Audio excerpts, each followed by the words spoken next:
ధాన్యం సేకరణలో జాప్యం లేకుండా చర్యలు చేపట్టాలని మంత్రి ఉత్తమ్ కుమార్ రెడ్డి అధికారులను ఆదేశించారు.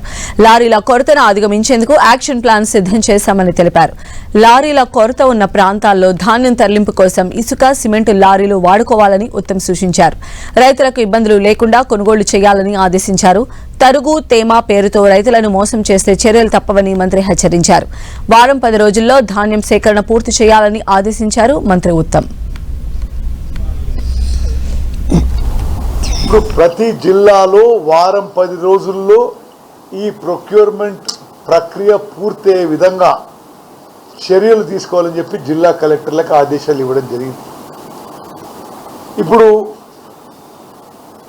ట్రాన్స్పోర్ట్ షార్టేజ్ ఉన్న చోట మేము స్పష్టంగా జిల్లా కలెక్టర్లకి, జిల్లా అధికార యంత్రాంగం చెప్పినాం.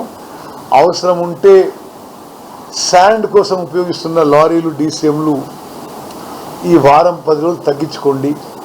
సిమెంట్ ఫ్యాక్టరీలకు కూడా చెప్పేసేయండి.